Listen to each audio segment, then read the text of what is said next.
Dear friends, welcome back to the ongoing discussion on still photography for the press as part of the ongoing course in journalism and mass communication.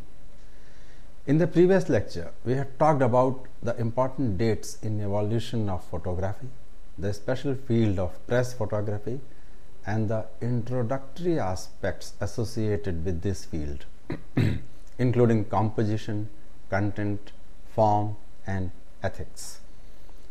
Before moving further, to understand how press photography is a challenge every day, we take a look at cameras, the basic tool of a press photographer. As we have learned in an earlier lecture, film cameras held sway over the world of photography till as late as the 1980s, and in the last one decade or more, digital cameras have swamped the market, so much so that most manufacturing companies have stopped making film cameras. So, most press photographers in business today had learned and practiced their craft with film cameras. So, let us have a look at film cameras first. Taking a picture is basically a very simple process. There are really two essentials: a device for projecting the image, that is the lens, and a device for recording or capturing the image on a surface, that is the film. There can be any box that is light proof or light tight, except for a hole at one end in which a lens is mounted. Then place a ground or opal glass at the other end and you have a camera. This contraption was known as the camera obscura of the 16th century. Now add at the opposite end the lens, a device to hold a film, and you have essentially the box camera that evolved later. The box camera, with its few refinements such as a viewfinder to make it easy to aim the camera at a subject which was to be photographed, a shutter to make it easy to let the light travel through the lens for a predetermined amount of time, and compact looks. Now it becomes a very efficient device that is a very handy camera. In early years, when film cameras started becoming common, press photographers needed a camera of greater versatility. That means camera which could accept a film of a number of different types and kinds, which could be quickly and accurately focused for anything from close-ups to extreme distance shots, a camera which could take lenses with diaphragms adjustable over a wide range of distance, a camera which could have shutter speeds from 1 second up to at least 1/400th of a second, a camera which could be accurately and conveniently synchronized with a flashlight, and of course a camera which could, if possible, accept a number of different lenses. So now, if all these qualities were put in a camera, it was the ideal device for at least the press photographers who always needed something to take photographs on the move. The film, thus exposed, had to be developed in a dark room using specific chemicals.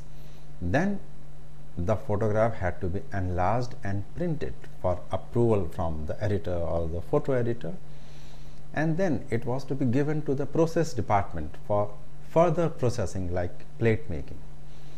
Just as there is no universal camera, a camera that is all things to all cameramen, so there was no universal press camera.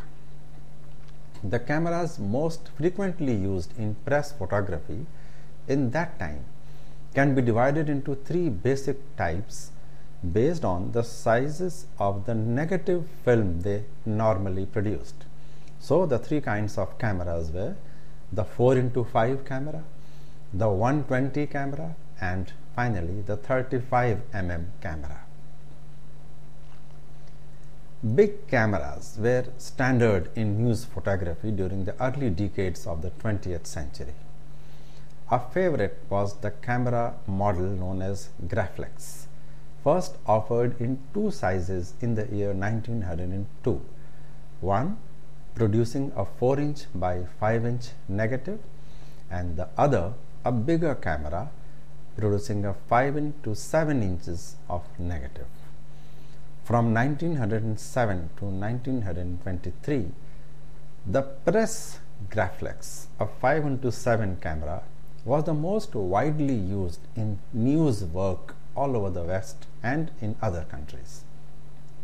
This camera used glass plates but could also use a sheet or cut film, which was introduced around the year 1915. The Speed Graphic camera, somewhat more versatile and more convenient to operate, was introduced in the year 1912, and it eventually succeeded the Graflex as the camera carried by most newspaper photographers. Both cameras were products of an American company, the Graflex Incorporated. But early in the 1920s, a new kind of camera appeared which was to have a profound influence on news photography. Designs were perfected for small, compact cameras that could easily be held in the palm of one hand, and lenses were produced for these so-called miniature, or very often termed candid cameras, with a greatly increased light gathering power. Using one of these cameras fitted with a fast lens, a photographer could operate inconspicuously and in unfavorable light. In fact, in earlier years, the press photographers could be recognized from a far distance because they carried those big cameras with big lenses and big boxes. And later on, when these small candid cameras appeared on the scene, one couldn't make out when a photograph was taken and from where. So, we now arrive at a stage when the 35mm cameras had started becoming popular. The 35mm, or a miniature camera, actually looks like a toy alongside the massive 4x5 of the early eras. It is true that large number of newspaper photographers have turned to the 35mm only after the 1940s or only after the Second World War. But some photojournalists, particularly those in the magazine field, were using this camera a decade or even 2 decades earlier. Around 1930, newspaper photographers experimented with the 35mm, attracted by its ability to produce negatives under difficult lighting conditions.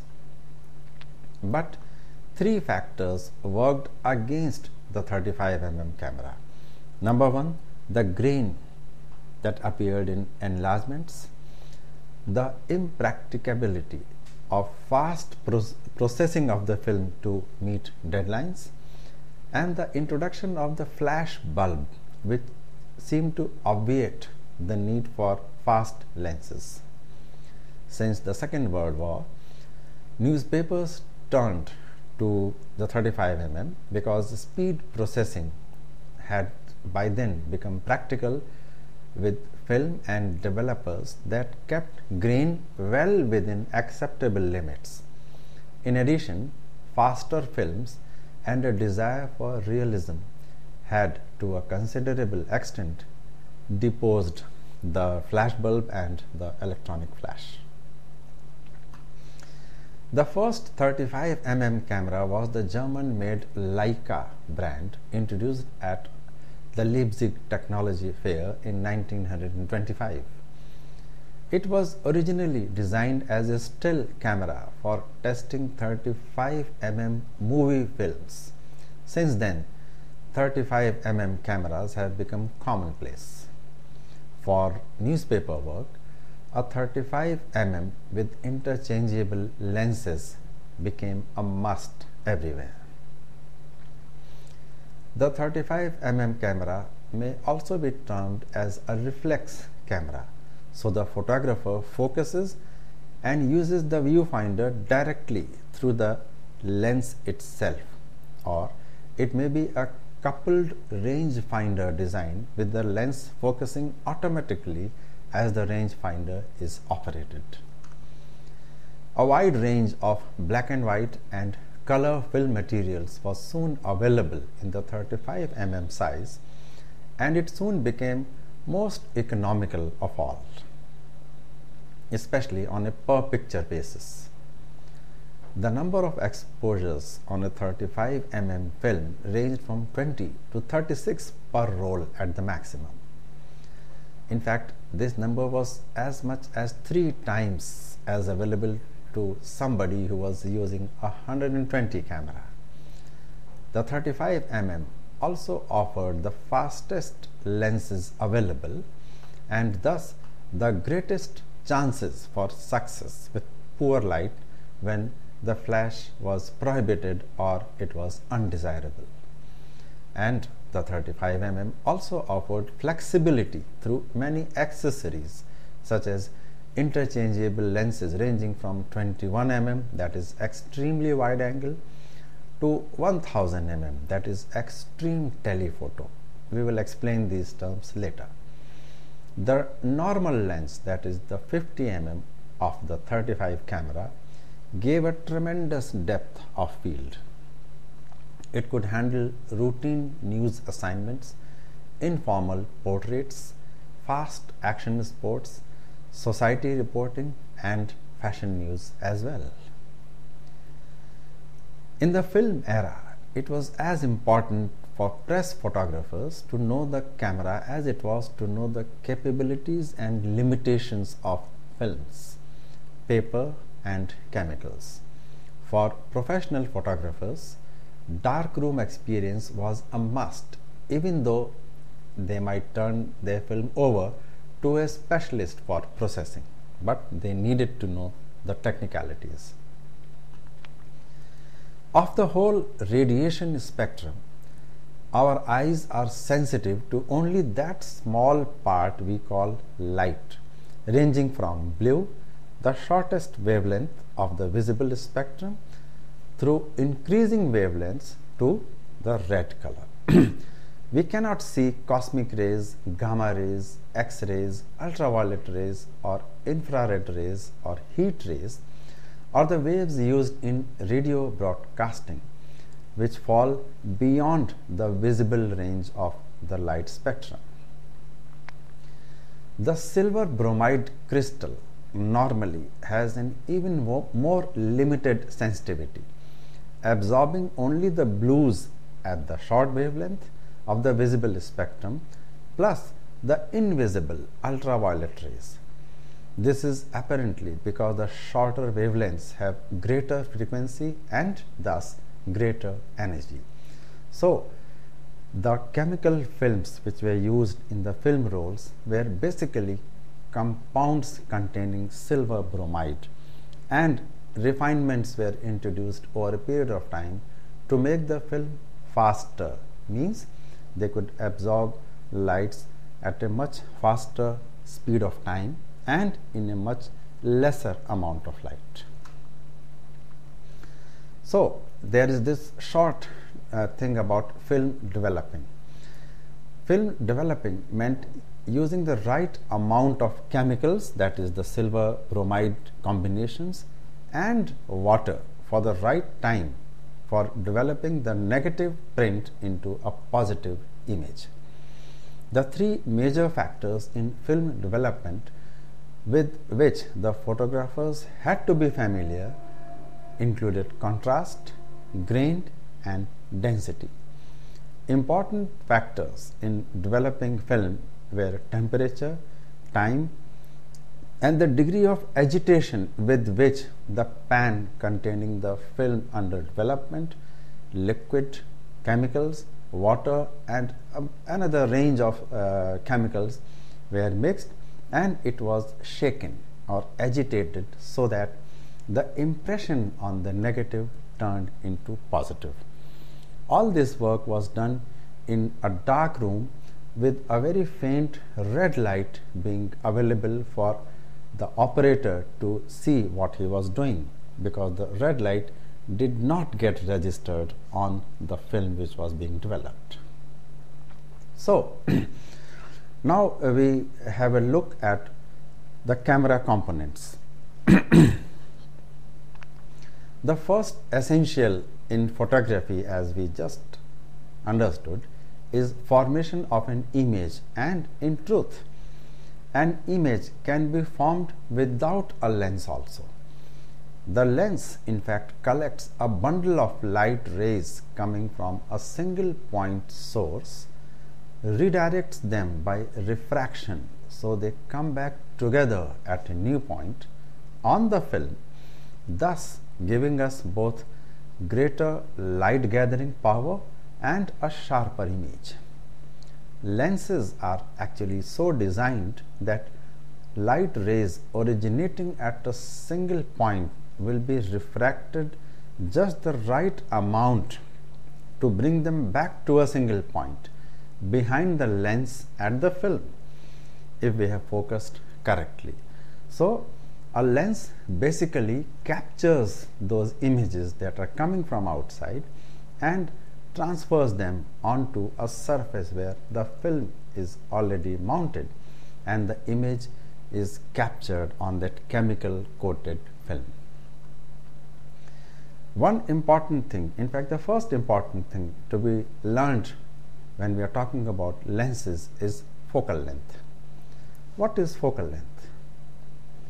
When we focus a camera, we change the distance between the lens and film until all the light rays intercepted by the lens from a given point on the subject converge again on the surface of the film. As the subject moves closer to the lens, the distance between the lens and the film must be extended. As the subject moves away from the lens, the distance between the lens and the film must be decreased if we are to stay in focus. But as the subject continues to move away, we find that we reach a point where further contraction of the lens film distance is no longer needed. At that point, the lens is set at its principal focus. So, in effect, we have already focused the lens at infinity because the distance cannot be measured any longer. At this point, the distance from the lens to the film, that is the focal plane, is the same as the focal length of the lens. This distance will vary greatly between different lenses, but will never change for any given lens, for a single lens. The focal length is actually not the distance from the front or rear of the lens to the film plane, but from an imaginary point called a node that is usually, but not always, near the physical center of the lens. The focal lengths of lenses are mentioned on the camera in figures such as 7/4.7 or 135 mm or 1:35 f is equal to 75 mm. The first in these figures is a lens with a maximum aperture, that is the size of the hole, of 4.7 and a focal length of 135 millimeters. The second figure would be one with a maximum aperture of 3.5 and a focal length of 75 millimeter. You can find these small figures written on the front of the camera around the lens in every case. The next point to be remembered after we understand what a lens is all about is the angle of view. Camera lenses are often classified roughly into three categories, that is short focal length lenses, normal or standard focal length, and long focal length or telephoto lenses. News photographers frequently use cameras fitted with lenses which are short, that is less than normal in focal length. Short focal length lenses are usually referred to as wide angle lenses, just as the long focal lengths are often given the name telephoto lenses. So this is how we come to the point when interchangeable lenses started being used.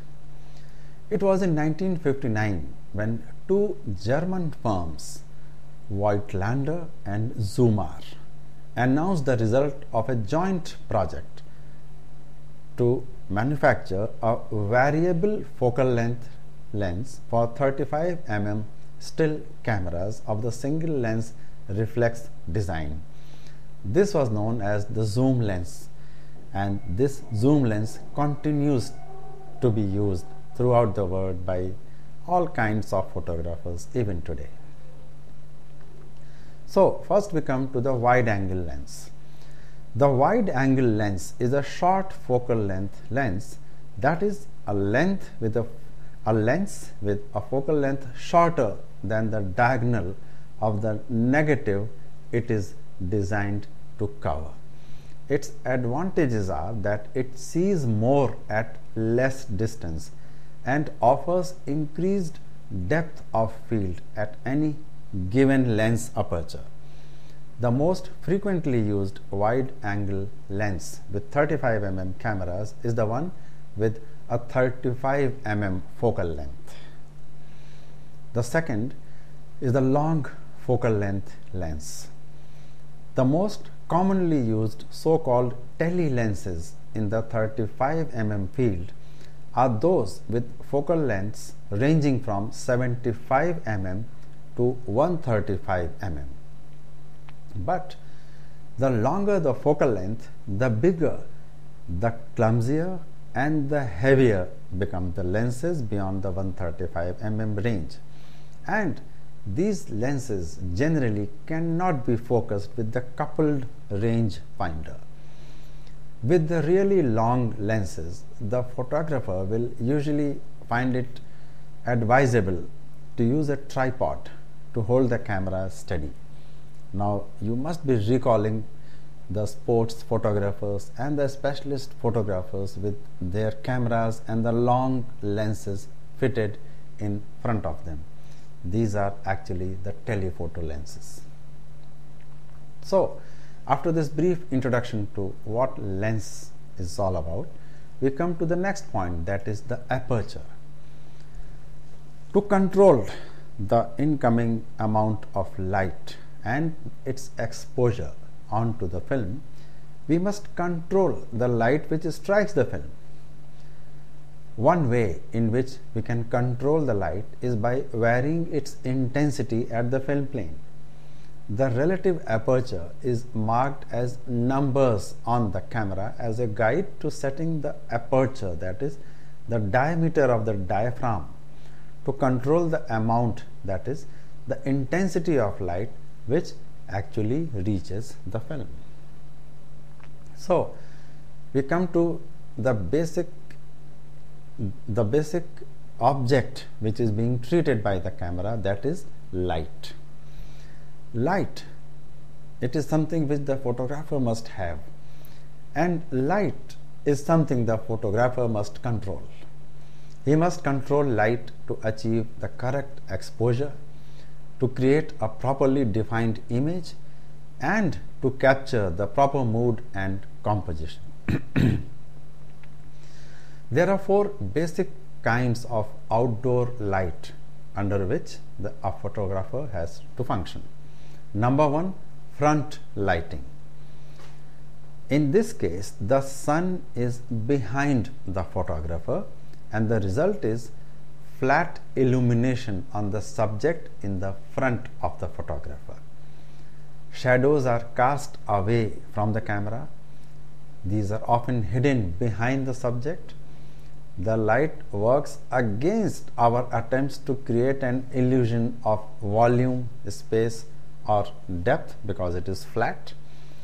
And a variation of front lighting is what might be called top lighting. That is the light at high noon around midday.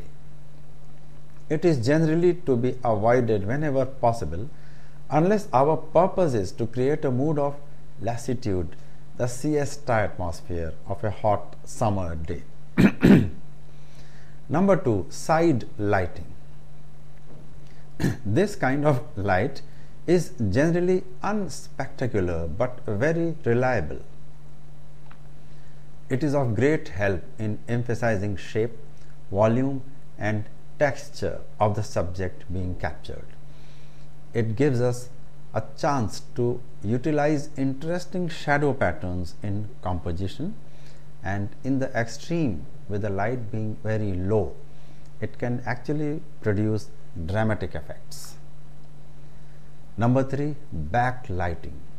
Here the sun is more or less behind the subject, and this is the most dramatic type of lighting, and it offers maximum opportunity for depicting some kind of an intangible mood, a sense of mystery and a sense of surprise, and therefore it is also the most difficult to be used successfully because the photographer can find it difficult to avoid the source of light that is in front of him, and the subject has to hide the source of light, and the trick is to ensure that the subject itself does not become dark. Number 4, diffused lighting. This form of lighting lacks one strongly centralized source of light. It is soft and low in contrast. In outdoors, it occurs on overcast or cloudy days, in the shade, or just before dawn and after sunset. Generally, it is considered to be a good form of lighting for close-ups and portraits. Then we come to having artificial light, that is lighting with flash. Invention of the flash bulb in 1929 revolutionized press photography. It meant that the photographer could carry his own light with him anywhere, and it gave him a control that meant greater assurance of getting the right picture anywhere, anytime.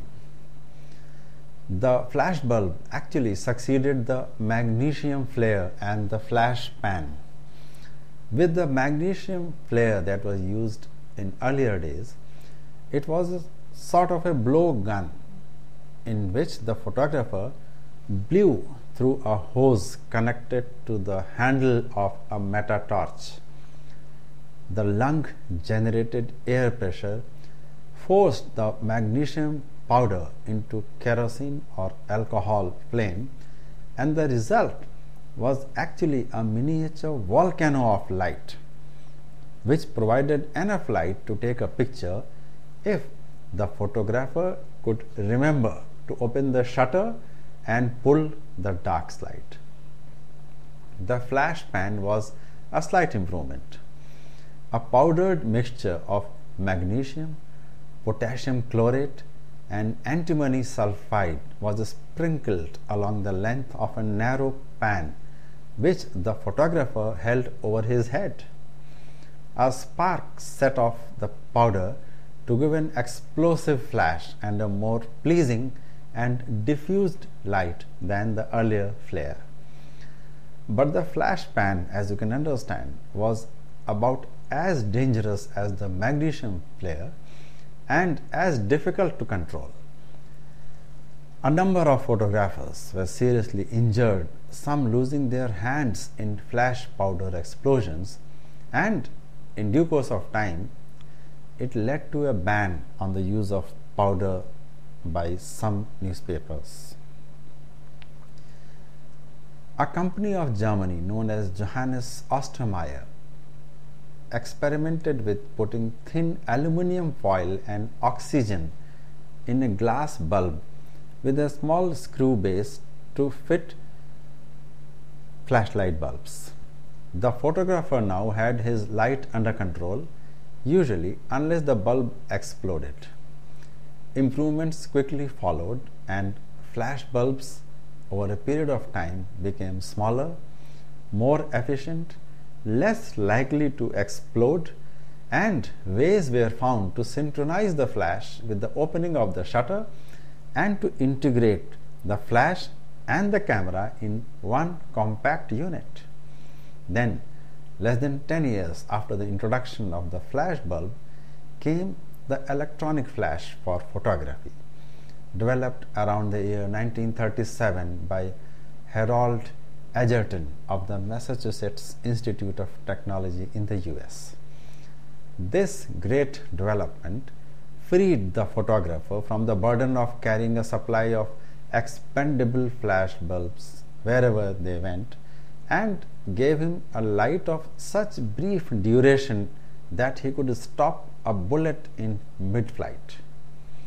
Later, electronic flash was designed and is now integrated into the camera mechanism itself. Another important component of the camera of earlier years is the filters. In fact, three useful filters are especially used in press photography: the medium yellow filter, the orange filter, and the light green filter. The yellow filter darkens and dramatizes a blue sky, builds approximately correct contrast between white clouds and blue sky, and also minimizes skin blemishes in portraits. The orange filter darkens a blue sky even more, gives dramatic sky cloud contrast, and will cut through smoke but not haze to a noticeable degree. A green filter, on the other hand, is excellent for many scenic shots, increasing the foliage detail, darkening the blue sky, and at the same time giving a good rendition of skin tones. So, as we understand, the lens, the aperture, the flashlight, and the filters were the basic components of the film camera with which every press photographer had to be properly educated, and they also had to know how a film was developed, printed, enlarged, and finally given for printing. This continued throughout the period when film cameras were used, and then it was the era of the digital camera. Digital photography has many advantages over traditional film photography. Digital photographs are convenient, allow you to see the results instantly, do not require the costs of film rolls and developing, and are suitable for software editing and uploading to the internet and transmitted from one place to the other with the use of a computer or a mobile phone instantly. While shooting on film will always have a place in the world of photography, digital camera models have taken over the consumer market almost completely. Just 5 years ago, buying a digital camera in India that could take photos of the same visual qualities as a film camera could cost more than rupees 30,000 or 40,000. But since then, prices have dropped tremendously and the camera quality has increased. Today, non-professional cameras in the range of 10,000 rupees or around it are nearly of professional quality, and all but the cheapest digital cameras produced very decent looking images which can be printed, uploaded, published on the internet, and sent or transmitted anywhere without their quality getting any worse. There are many additional features available on digital cameras, including image stabilization, onboard image editing, image recognition, facial feature recognition, color correction functions, auto bracketing, and burst modes. A lot of these can be handled by image editing software, and so they can be unnecessary and often inferior when built into a camera. The burst mode, the macro mode, and image stabilization are probably the most useful extra features. But the best way to find out which camera is best for you is to explore any of the numerous digital photography websites and magazines that offer comparisons and user reviews of hundreds of different cameras today. So, for anyone wishing to venture into the field of press photography or any kind of photography today, the digital cameras are the best option to go for. In any case, the film cameras are hardly used anywhere, and the facility for developing and printing the film roll is becoming rarer in most cities. There is something called the megapixel ratings in the case of digital cameras. Let's see what this is all about. The basic attribute of a digital camera that determines image quality is its megapixel rating. This number refers to the amount of information that the camera sensor can capture in a single photograph. Cameras with high megapixel ratings like 12 or so, 10, 12 or so, take larger pictures with more detail. These photos will also look better when printed, especially in bigger sizes. In fact, at the range of 5 megapixels, the image quality gets closer to what a good film camera would have given you. If somebody is willing to spend 5,000 or nearly the same amount on a digital camera, then it is difficult to find a model that does not have 5 megapixels. It will have at least 5. These cameras are fine for most people who just want to take some family photographs or capture vacation memories. The more you spend, the more megapixels you get. In the range of 20 to 30,000 rupees, one can expect to find cameras with anywhere from 8 to 12 megapixels.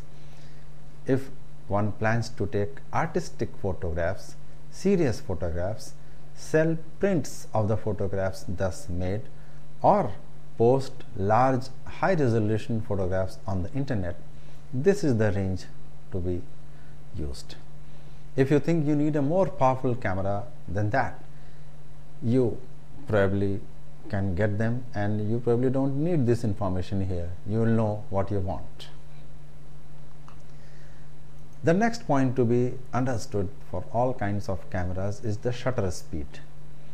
Shutter speed is the amount of time the shutter remains open to allow light through it.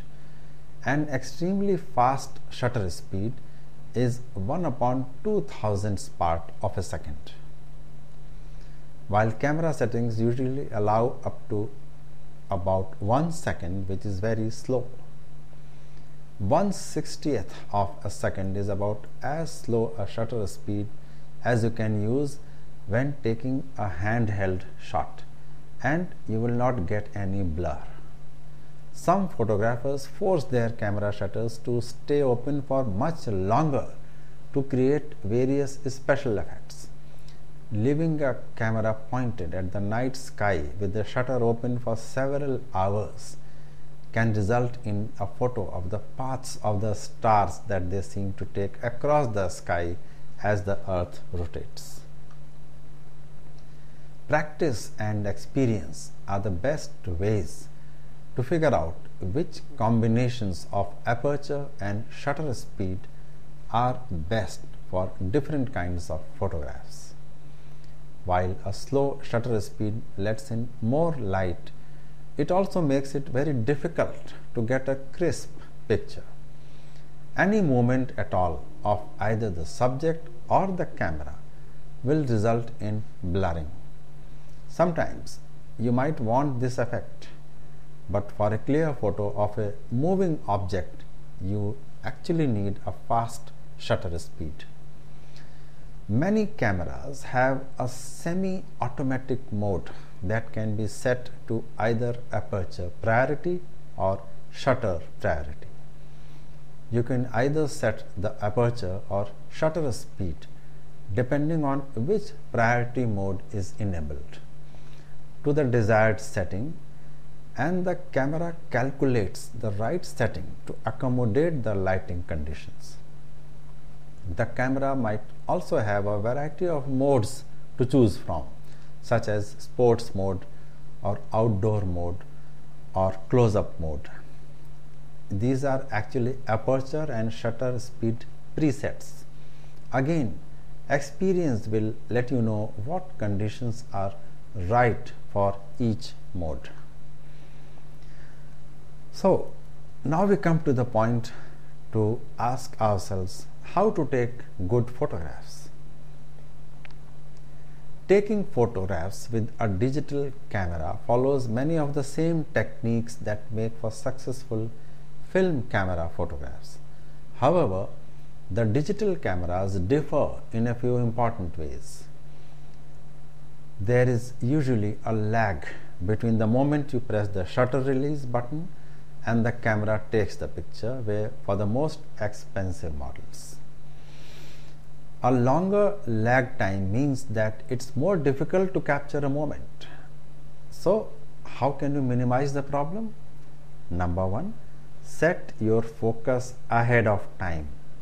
When using autofocus, pressing the shutter and releasing it halfway tells the camera to focus on in your target. You might have to wait for a few seconds with that button halfway down, but when you finally take the picture, the camera won't have to waste time to focus itself. The second trick is to use manual exposure settings.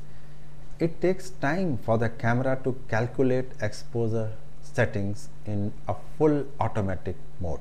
So, you could set them manually whenever you can. Thus, the lag will be reduced further. Next is, do not use flash unless it is absolutely necessary. The time it takes to charge the flash can create an additional lag. If you need a flash, consider using an external flash unit so that you can reduce the lag and keep the camera ready immediately for taking a second shot. Another trick is to use the viewfinder instead of the LCD screen at the back of the digital camera. This will save your batteries and reduce the amount of work that the camera's mechanism has to do. Another point is to reduce the image quality. In fact, digital cameras allow you to adjust the size and resolution of the photographs you are taking.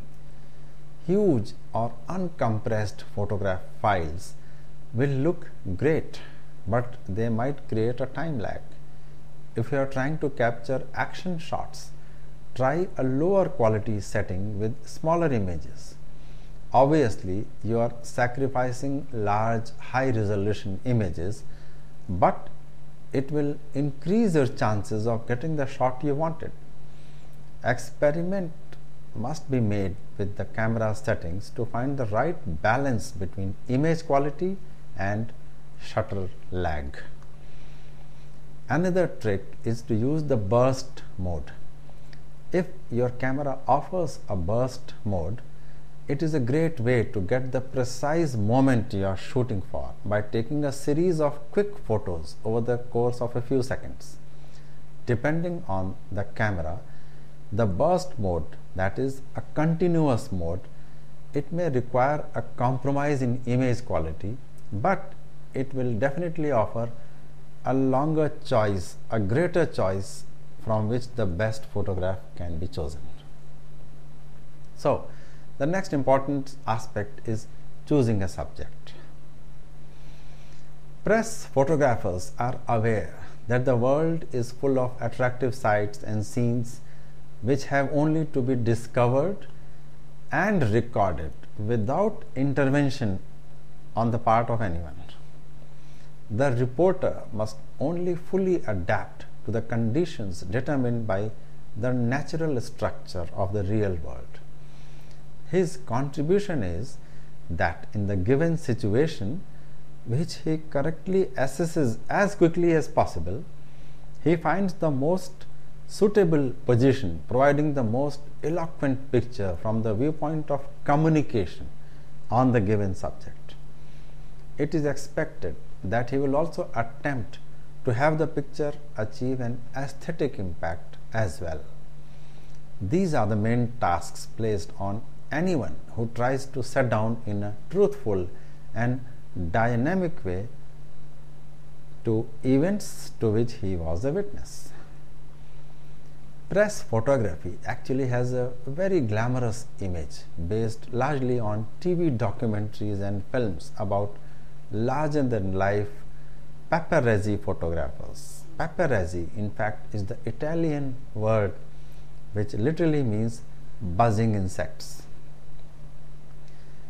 These paparazzi photographers have a job to capture images of celebrities for the national newspapers, gossip magazines, entertainment magazines, and so on.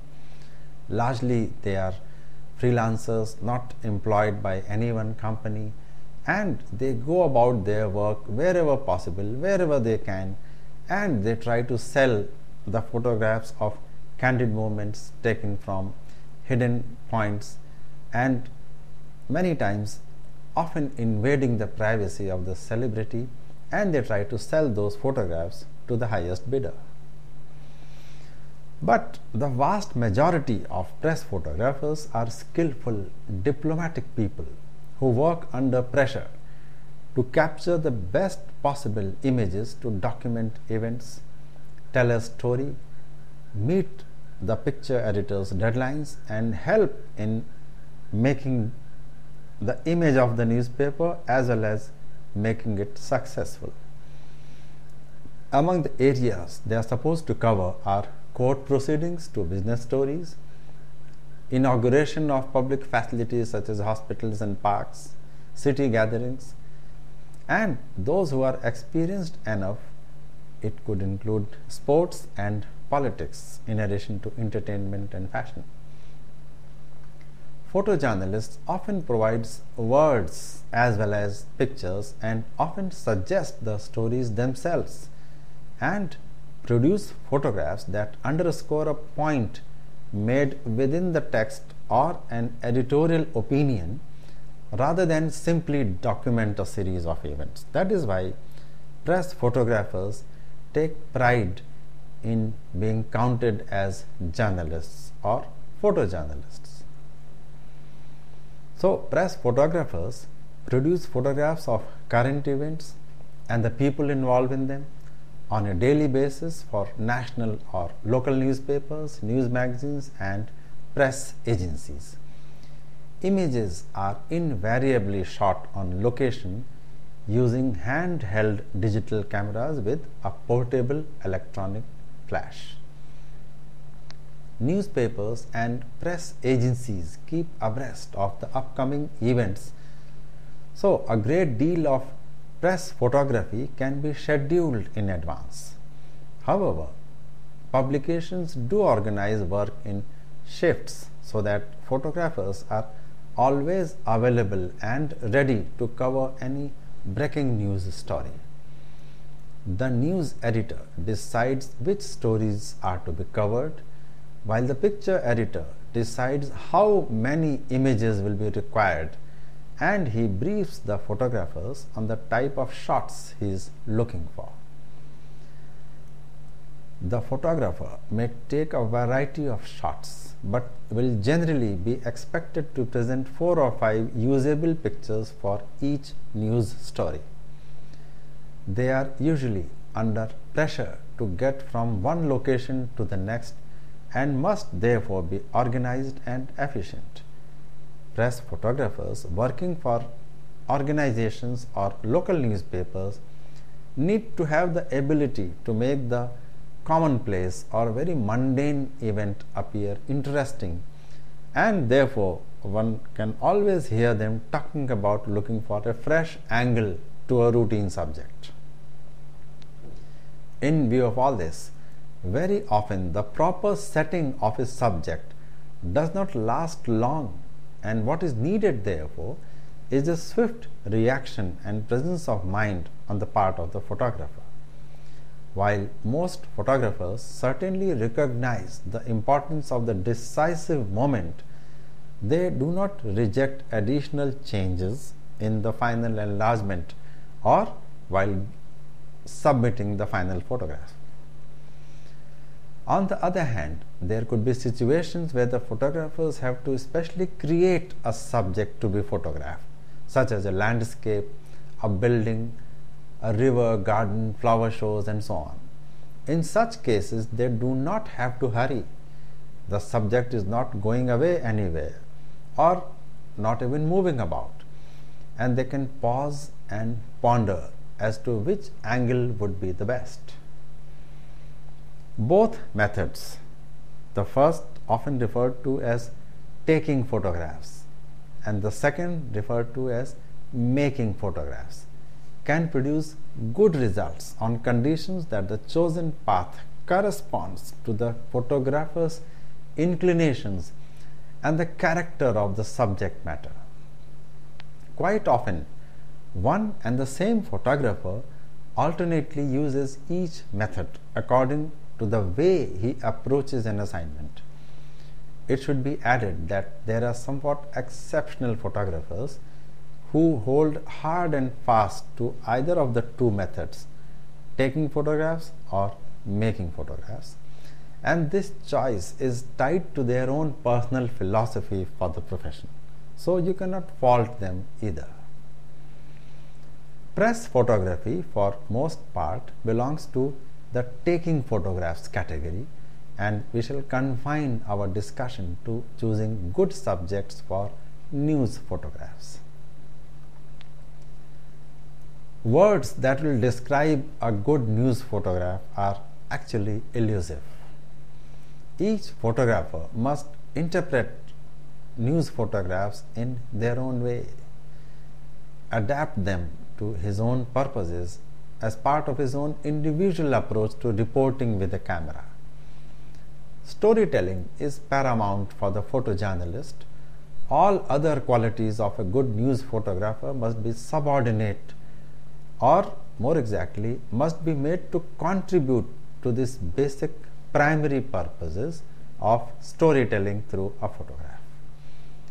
The storytelling picture develops from less concern about the grains in the emulsion and more concern about the grains of interest in the subject in front.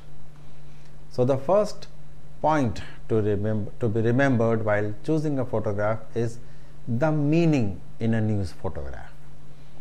The photographer must begin with a mental point of view, a story approach born of interest in the subject, because an interested photographer is a photographer with knowledge and understanding of the subject.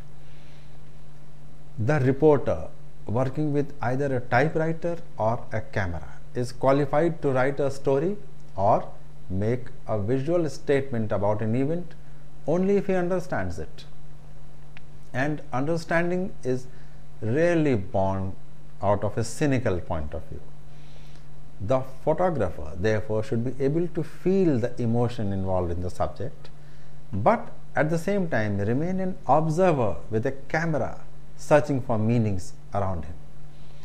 This does not represent a betrayal of the journalistic tradition of objectivity, but rather it represents a search for meaning through expression of a point of view based on knowledge.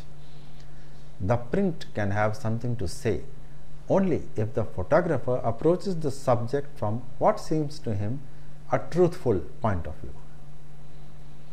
One of the major advantages of photography is that it is a universal language, and the fact that it gives the viewer a feeling that he is getting a glimpse of reality.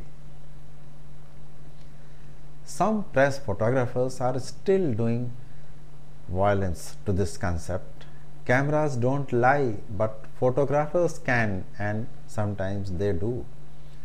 The cameraman's judgment on point of view, perspective, posing, lighting, and timing may often result in a picture that does not conform to reality.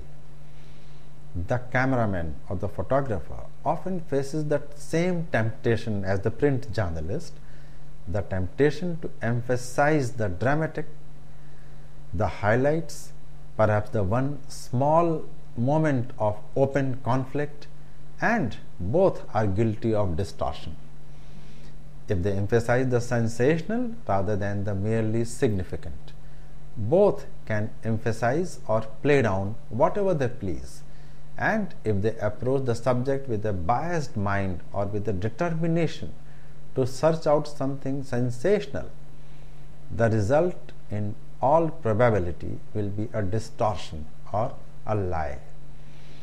At the same time, the technique of candid photography can lead to false reporting unless the cameraman realizes that a fraction of a moment in time does not represent the whole truth about an event.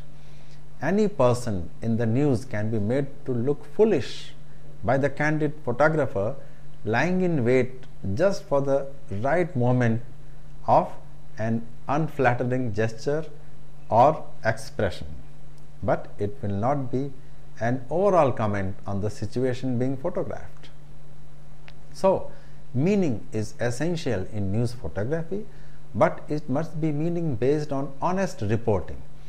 And the camera, no matter what its automatic features, can never be a reporter. Only the photographer can play this role. And the next point to be remembered is the impact. A photograph may contain meaning, but meaning serves no purpose unless it is communicated. The reader must be persuaded to stop turning the pages of his newspapers long enough to look at the photograph.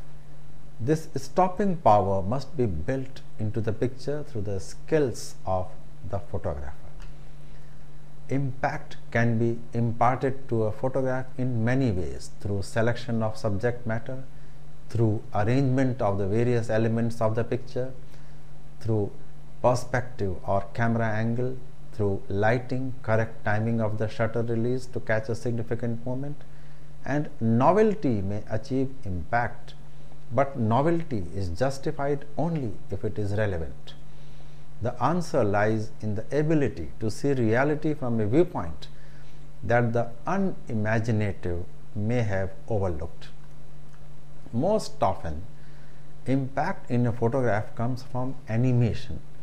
A still photograph actually can convey a feeling of action if a photographer is skillful enough to time his exposure in such a manner that the resulting photograph conveys a sense of movement that actually preceded and followed the moment the shutter was pressed. In fact, animation or expressions may also appear in human faces, in the emotions mirrored on it, or it may appear in still photographs that picture the reaction between individuals looking at each other, or between one individual and the situation in which he is depicted. Human emotions are basic in news reporting of many situations, and they can be conveyed by the skillful writer or the skillful photographer.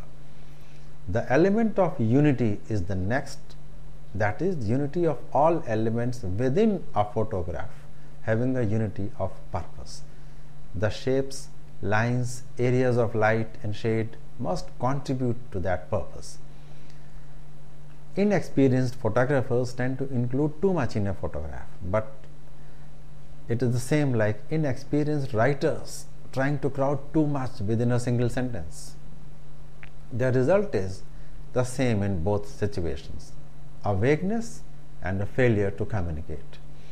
The photographer must reduce his picture to the fewest possible elements that will contain the essential meaning of what he is trying to say.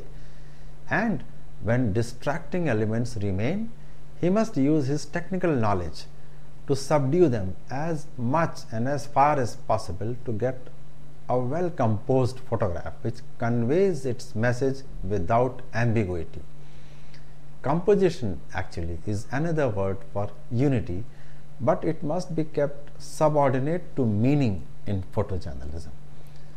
A photograph that exists only for its pleasing arrangement of subject matter has little reason to be used in print journalism or in a news publication. In news photography, the function of the composition is to support and clarify the meaning. In a posed shot, the subject can be arranged and rearranged almost at will. Inanimate objects used as props to support meaning can be moved about or removed completely. But many photojournalists prefer to intrude upon reality as little as possible. This means a minimum of changes in the subject itself. The photographer then falls back on other devices such as point of view, perspective, contrast, and format. In point of view, the matter of concern is the relationship of the foreground, background, and the principal subject. Choosing a subject in action or movement related events is actually not much in the control of the photographer. The point is to have a subject that is out of the ordinary yet belongs to an ordinary situation.